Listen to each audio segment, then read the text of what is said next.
People who have had COVID-19 can get long COVID, even if they had no symptoms or only mild symptoms during the infection.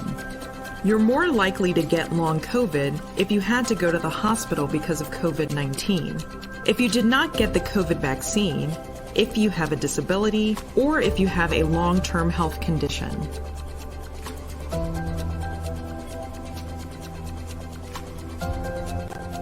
Hello everyone, I'm Sign1News anchor Vanessa Paloma Bajarnik. Here's a quick look at the top trending international news stories making headlines today. If you post an interesting comment about this update, we may add it at the bottom of the screen.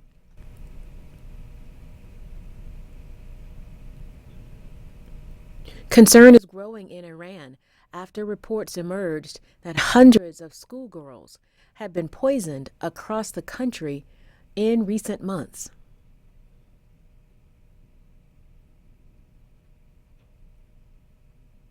Terrified parents watch helplessly as their children fall prey to a mysterious ailment.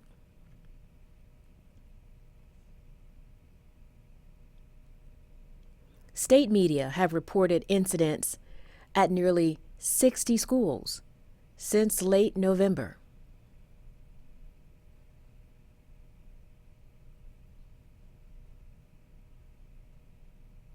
The first reported poisonings happened on November 30th.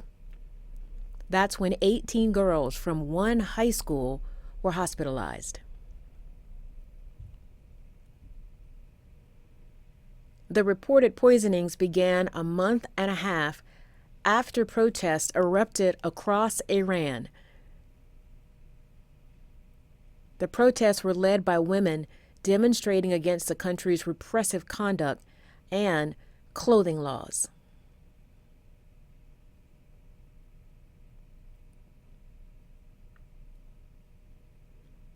Some parents worry these are targeted attacks on girls, meant to prevent them from attending school.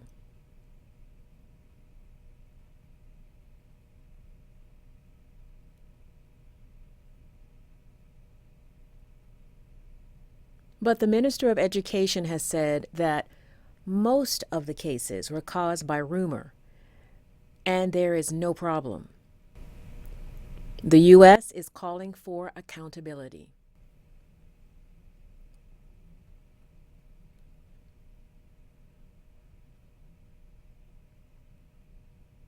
In Greece, the death toll from the head-on collision between a passenger train carrying more than 360 people and a freight train has risen to nearly 60 people.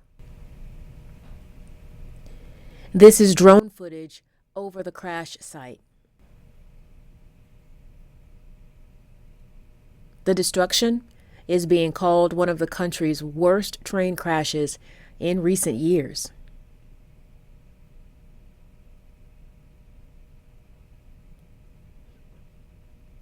Angry demonstrators and rail workers protested the country's poor working conditions.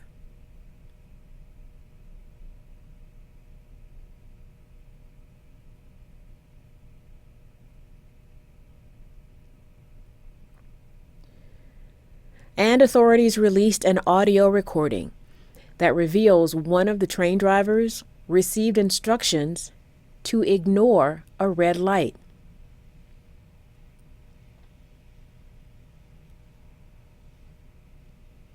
The train station manager has been arrested in connection with the crash. Greece's transport minister resigned. Search and rescue operations continue.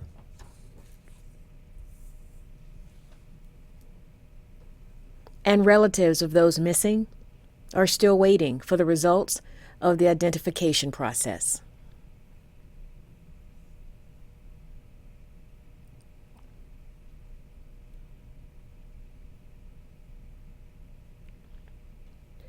The intense battle for Bakhmout, Ukraine, may finally be nearing an end.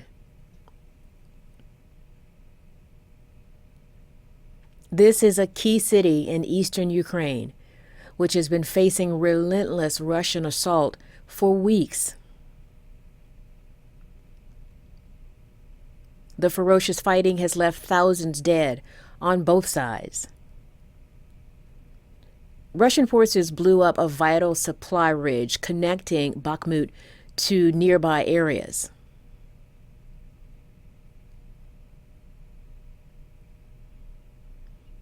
Ukrainian police tell CNN they hope to repair that bridge in the coming days.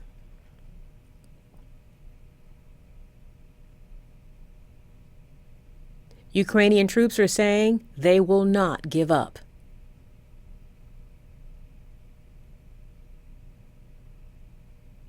And one Russian oligarch has warned he thinks his country might run out of money as soon as next year.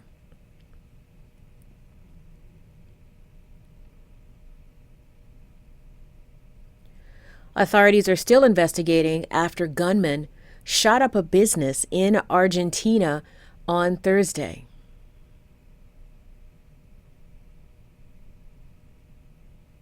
The business is owned by soccer superstar Lionel Messi's in-laws.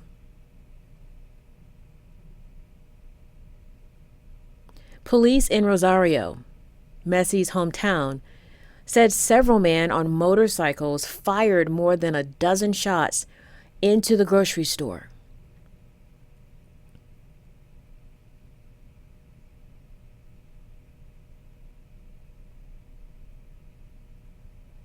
They also left behind a note threatening Messi.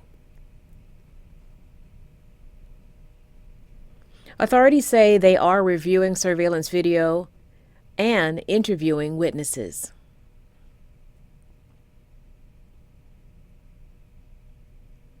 The city of Rosario has suffered from a high rate of violence in recent years, as well as groups linked to drug trafficking. Messi is widely considered one of the best footballers of all time.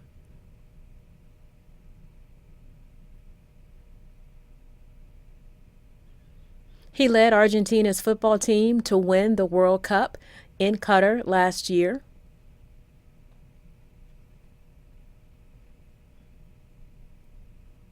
And he also plays for French club Paris Saint-Germain.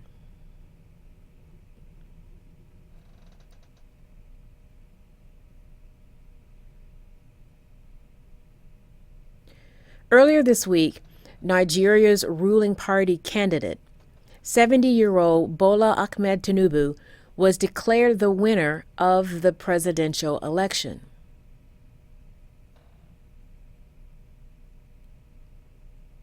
But now the two candidates who came in second and third are challenging the results.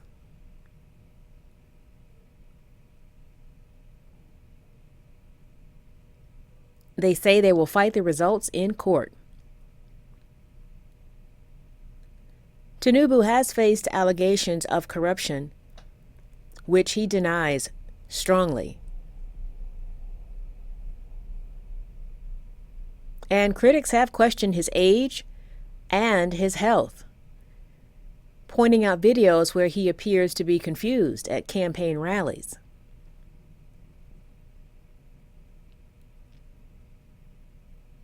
But Tinubu's presidential campaign says the two losing candidates are misleading the public, and that Tinubu rightfully won the election. So this battle now moves to court. However, the Nigerian courts have never overturned a presidential election.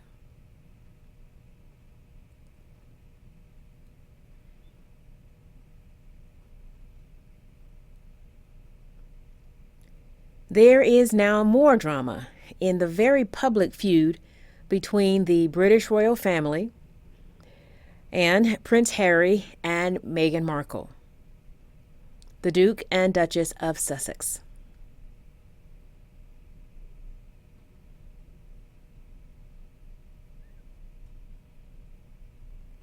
Their spokesperson tells CNN the couple have lost their UK home after being evicted by King Charles.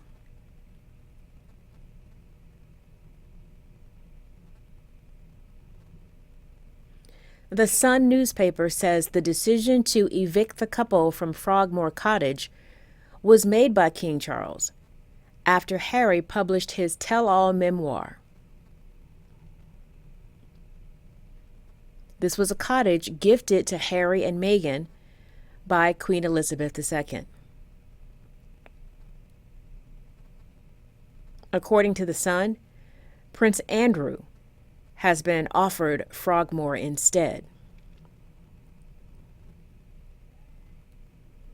The couple spent nearly $3 million renovating it. But in the future, they won't be able to stay in it when they come to the UK.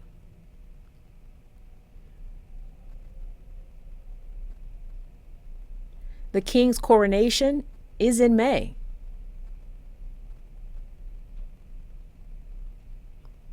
The King's office, nor Harry and Meghan's office, have even confirmed that Harry and Meghan have received an invitation. Speaking of King Charles, he and Queen Consort Camilla will make their first state visit to France and Germany at the end of March. The royal couple will spend 4 days in France, visiting Paris and Bordeaux. Then they will travel to Germany for 3 days, visiting Berlin, Brandenburg, and Hamburg.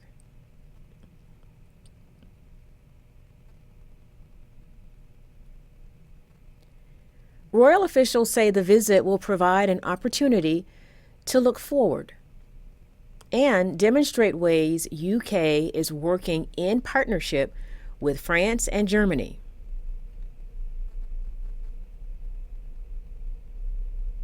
Like tackling climate change, responding to the conflict in Ukraine, seize trade and investment opportunities, and share the best of each country's art and culture.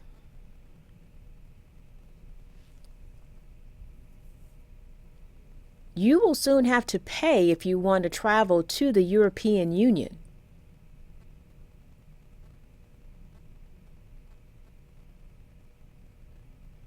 The European Travel Information and Authorization System will require all non-EU passport holders to get pre-trip permission to enter the EU. That includes travelers coming from the United States.